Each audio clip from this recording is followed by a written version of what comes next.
Hi guys, happy Tuesday. I hope you guys have been having a good week. Coming a little bit later in the day, but really wanted to get this out to you guys. I love connecting with you on Tuesdays. Want to make sure that I'm consistent and touching base with you. So even though it's pretty late my time, I wanted to make sure that I got in here because I've been thinking about some excuses that I know that I struggled with in the beginning and that I hear commonly from other people who are still getting used to posting online for their business. So I wanted to go through some excuses that are common that you kind of have to push through or understand better in order to post consistently for your business. So, anyways, I'll go ahead and jump right in. So, for those of you who know that you should be posting, but you're having a hard time getting past those like mental blocks or feelings of not being good enough, I'm going to go through some of the things that I hear most often. All right, so for example, number one, a really common thing is comparisonitis. So everyone knows that on social media, you're only seeing the shiniest edited version of people.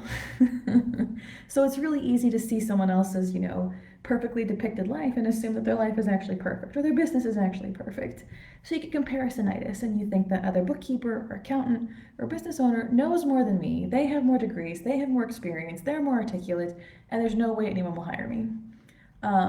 Guess what? There's always going to be someone better than you. There are better writers than me, better marketers than me, 100%. But here's the thing to keep in mind, just a simple math equation. There are more than 30 million small businesses in the US. Do you think that the one best person can handle the work for like all of those businesses? No. There's plenty of room, plenty of people who need your help. So don't get caught up with someone is, better than me. Jump in, do what you can, and guess what? You'll learn fastest by jumping in and like actively helping people, right? That's how I've learned best. I've learned best from, researching for these lives, from working for my clients, researching the questions they ask me. Don't worry so much about what other people are doing. You have your specialty. Don't get caught up in what they're doing. Just make sure that you're serving your clients right. There's plenty of work for everyone. I promise. There's an abundance. So that's comparisonitis. Number two, this is one you're hearing with Christmas. This keeps popping up a little bit. No one wants to read about bookkeeping during Christmas. Okay, I get that. And I want you to kind of reframe that thinking. So here's a different way to think about it. If other people are also scaling back, if other people are also saying, well, no one wants to read about bookkeeping during Christmas, no one wants to see it, guess what? If there are fewer bookkeepers posting during Christmas, suddenly your bookkeeping content is more relevant. Now, here's the thing, just because it's Christmas time doesn't mean people don't want to read about things that will solve their problems, make their life better, or help prepare them for tax season. We're all grown-ups and we hear the end of the year and we're like, oh God, taxes, oh God, finances. We're all thinking those things. So when you're posting roundabout right now, don't let the thought of Christmas or my business is whatever hold you back. If you are being helpful, helpful is sexy no matter what time of year.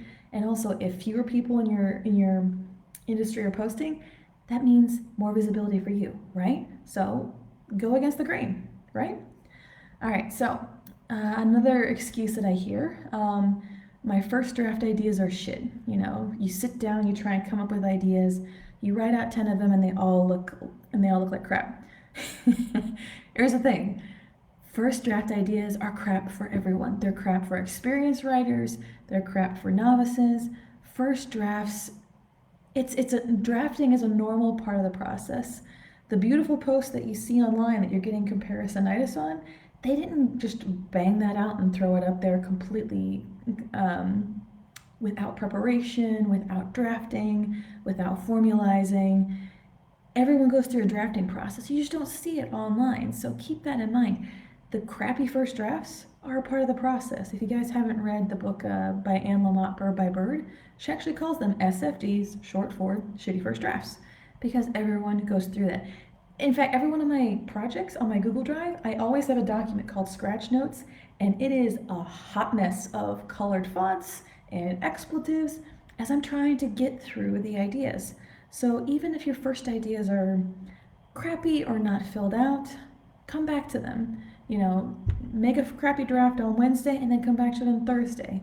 Usually when you slept on it, it's percolated, you do better the following day. But just because it's rough in the beginning That's normal. It's not a reason to give up trying to write something and post something, okay? So don't feel like you're on your own when it comes to that. All right, number 4, I don't know what to write about. That's a common one too. Um, I know that it can be overwhelming because it's just like you see this blank page, you see this blank social media post with like the cursor blinking, and it's like you get all concerned with like, do I put an emoji? Do I put a this? Do I put a that? Don't overcomplicate it. You're trying to show up, okay? Um, think about who you're talking to. So, for example, say you're writing, like a young adult fiction book, right? You want to keep in mind that you're writing towards young adults. Are you writing an illustrated kids book? Okay, you're writing for kids. So think about who you're writing to. You're writing to small businesses who are growing and need help with bookkeeping and don't have the time or capacity or interest to do it themselves. Think about them. When you have someone in mind, that really focuses what you're doing. Um, so something that I have in previous videos, and feel free to message me, I can send you like the exercise document, is I do a listing exercise. Think about that person. This isn't exactly a client avatar exercise. This is thinking more about what do they want to accomplish with your help? What do they want to avoid with your help? They don't want to get audited, or they want to increase their profit margin, stuff like that. They don't want to spend weekends on bookkeeping, things like that.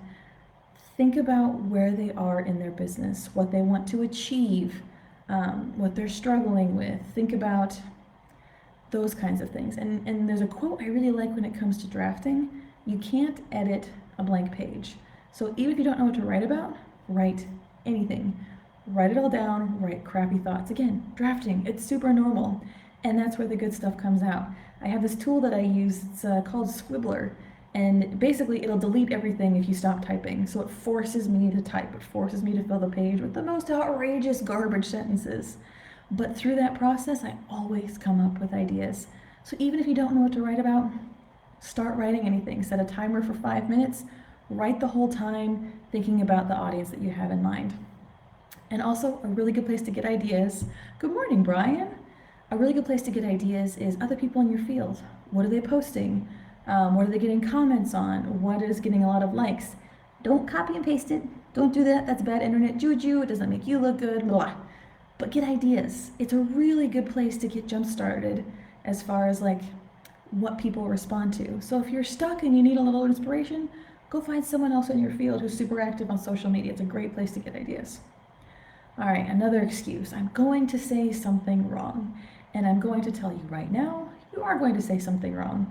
I cuss sometimes in these videos more than I mean to. I'm sure I've misquoted information a time or two, even though I try and take super careful notes.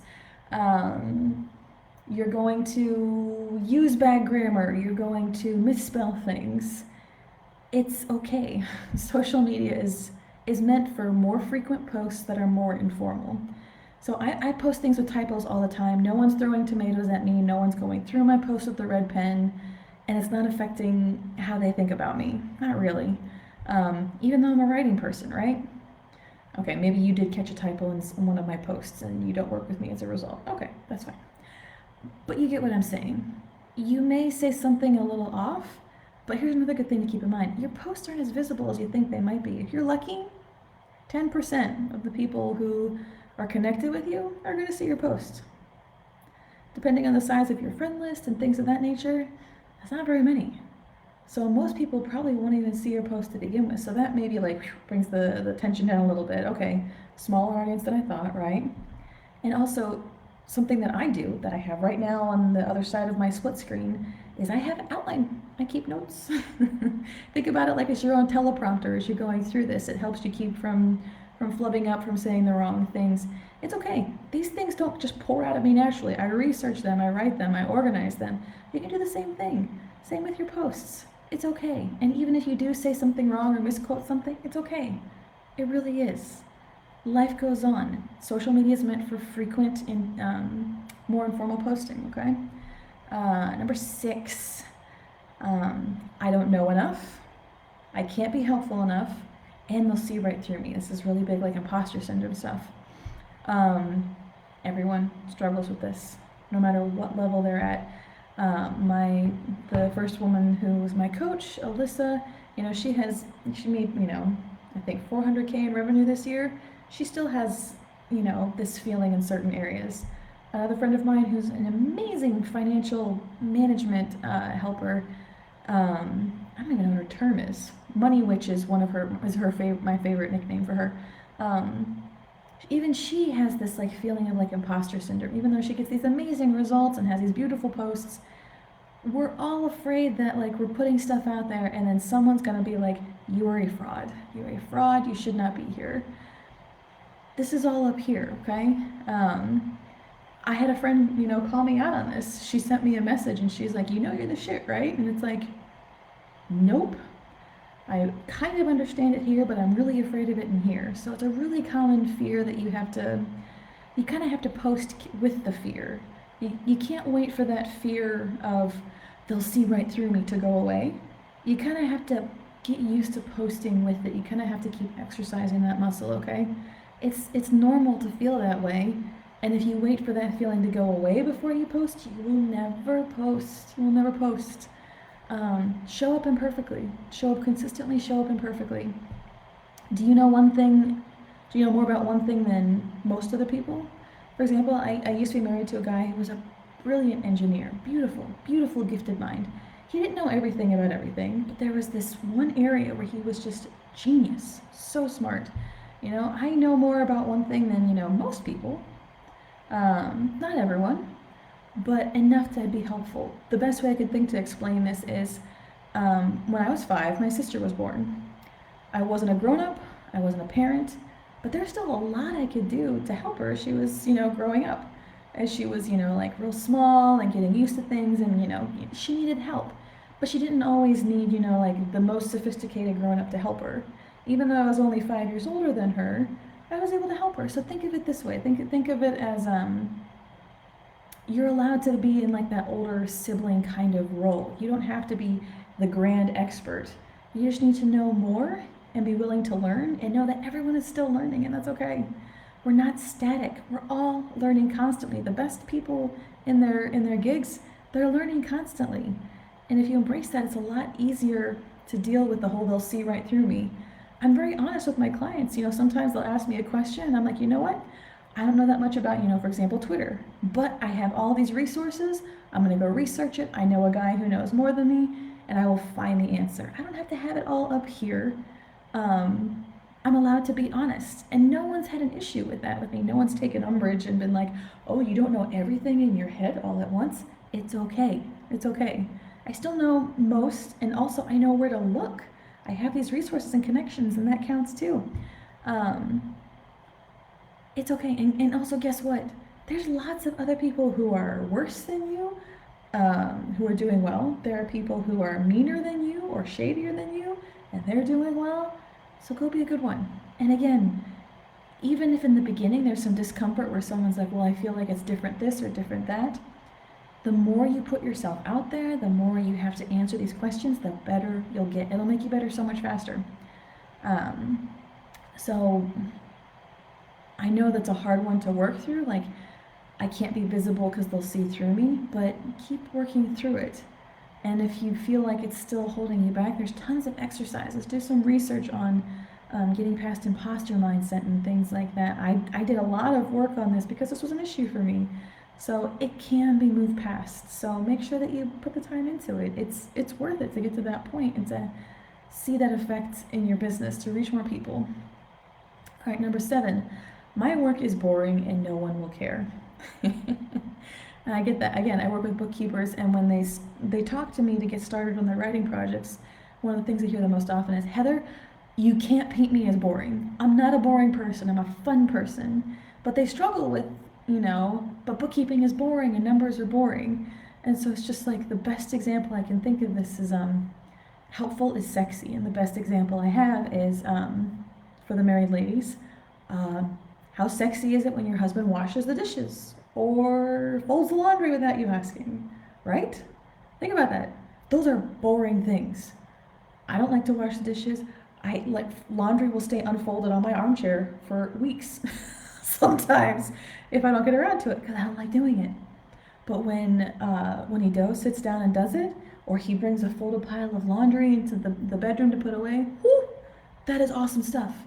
It's sexy because it's helpful, because it made my life easier. So it doesn't matter that, like talking about bookkeeping is boring. Find a way to talk about it where it solves one of their problems. Be helpful. Make sure it solves a problem in their life, in their business, in their work-life balance. Think of say you have like an itch like on your back. And you just can't quite reach it, and then someone helps you reach that spot, and it's like, oh, it's such a relief. It feels so good. Again, it's a scratch. It's not sexy, but there's something about it where it's just like you solved a problem. Someone solved a problem for you, and it's just like, oh, thank you so much, right? So think about it. What are your potential customers? What are their itches? What can you scratch for them?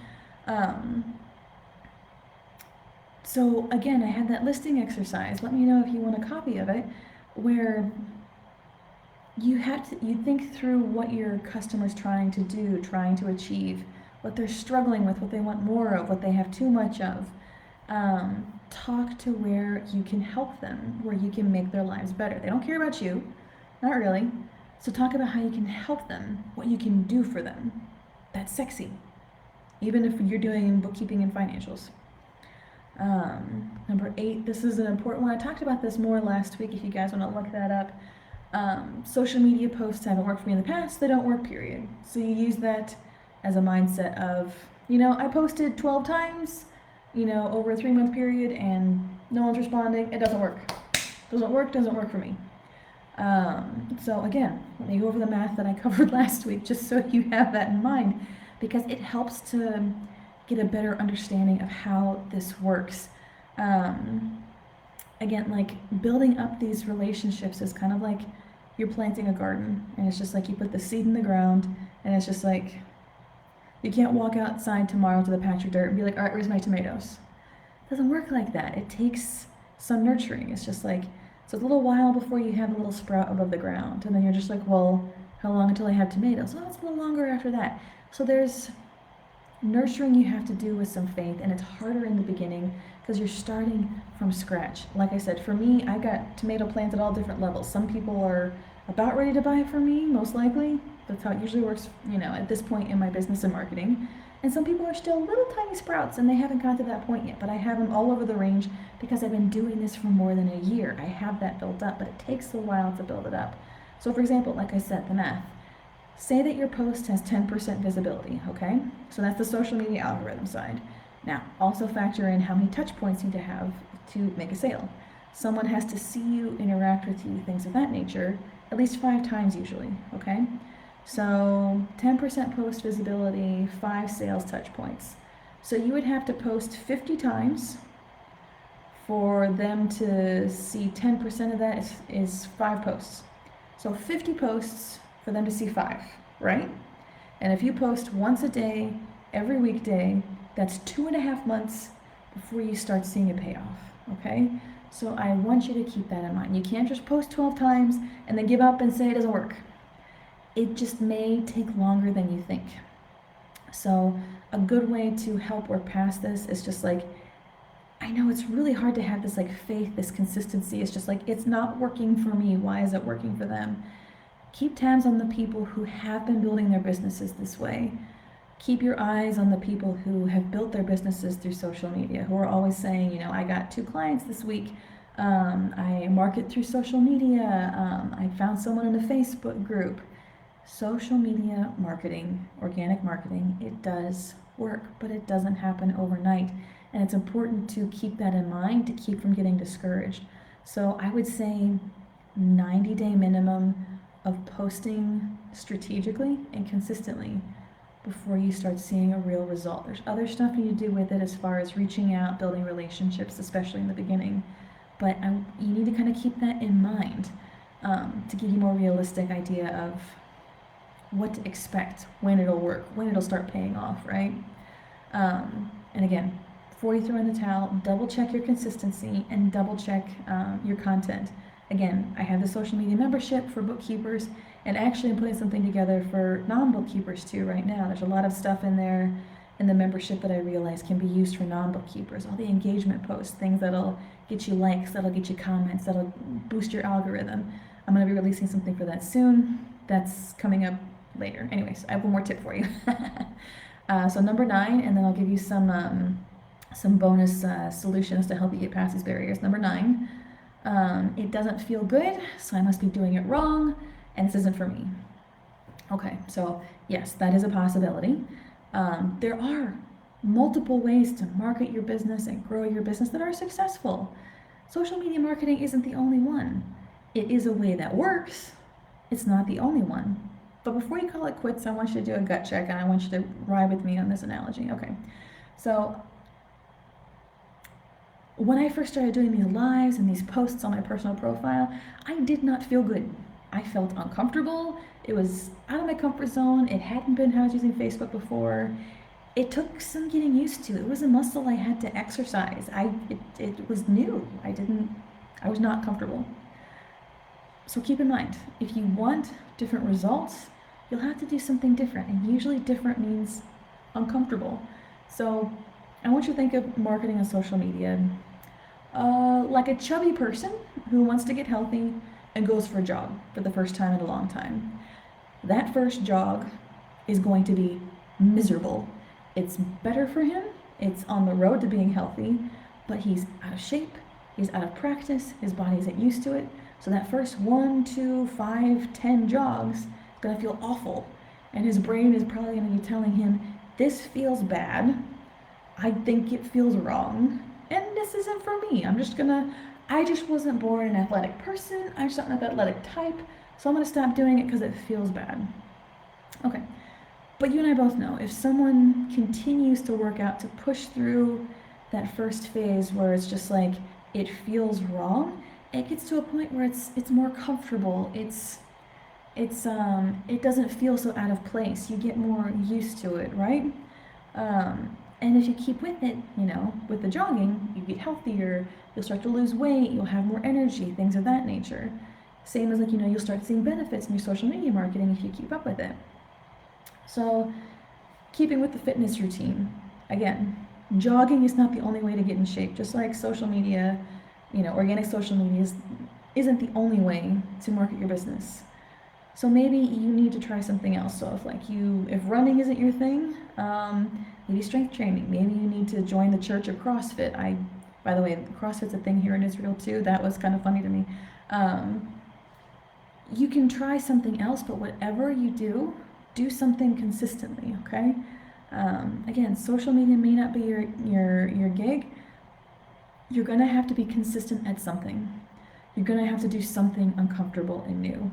It's just picking what it is, right? Okay, so bonus, possible solutions to help you overcome barriers. These are things that have helped me, that have helped others. Again, they're small things, practical things.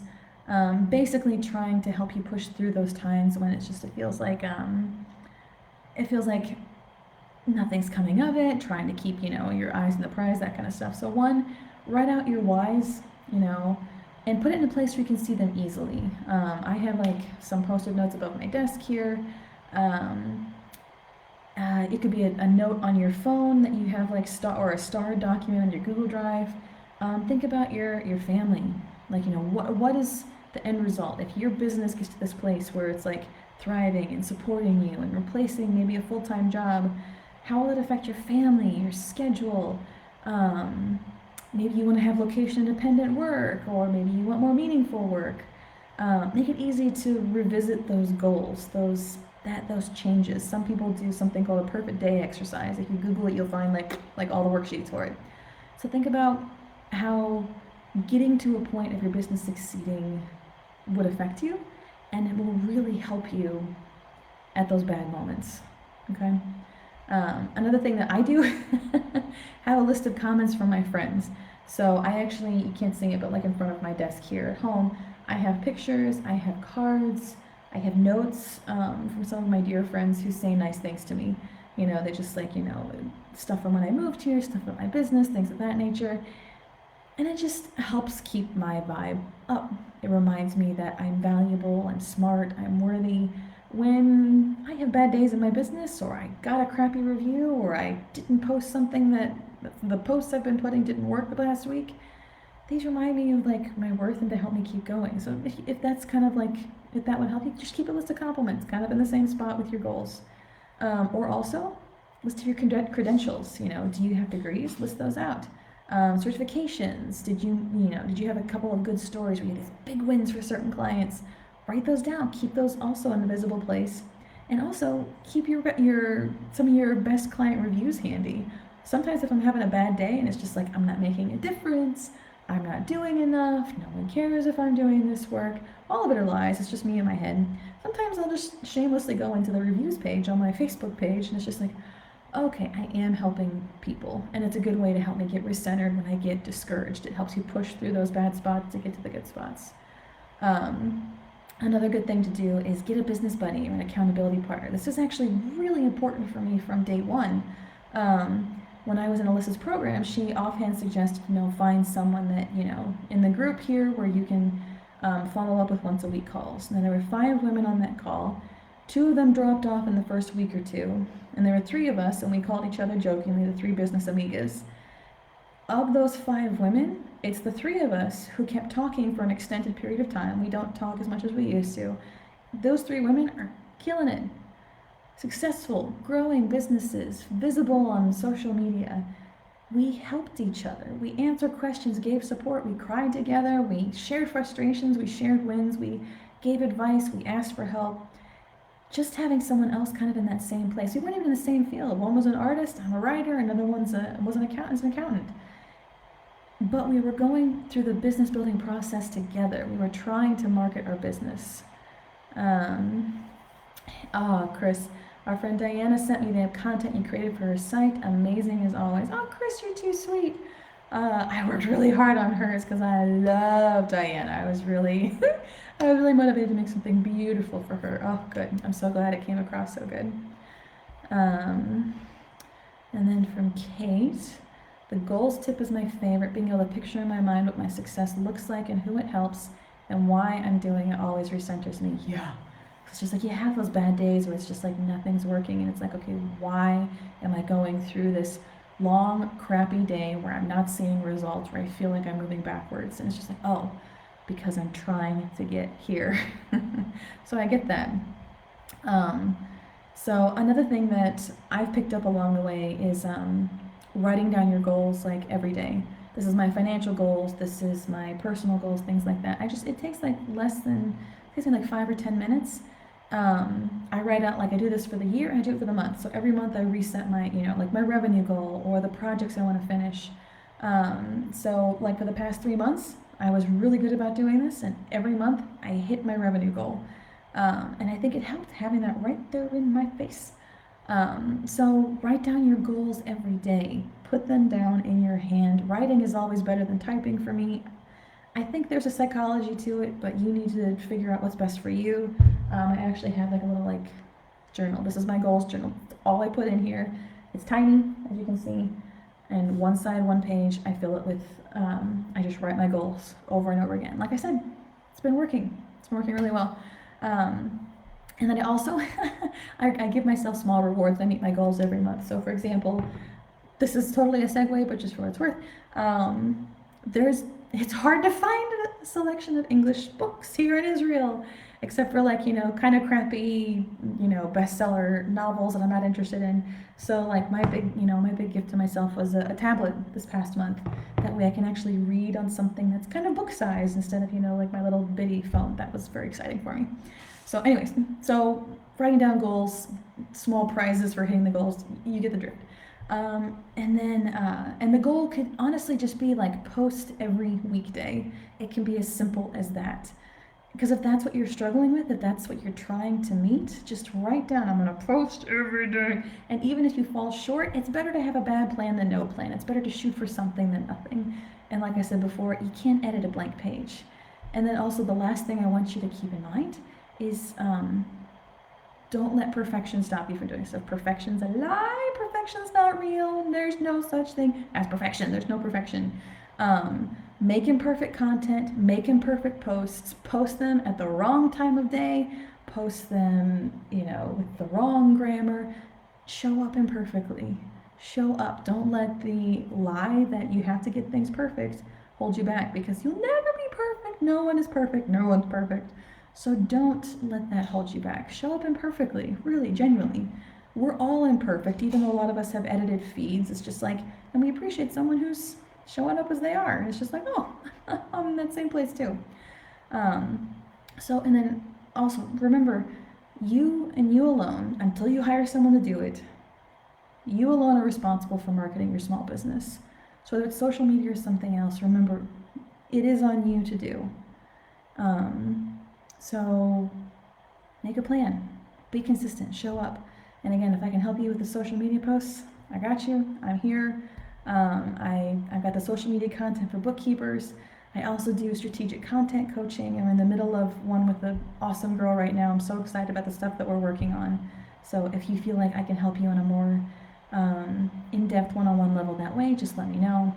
And anyways, just keep showing up. And if you need anything, just let me know. You know how to find me. All right. Have a lovely day, guys. And I will talk to you next week. Bye.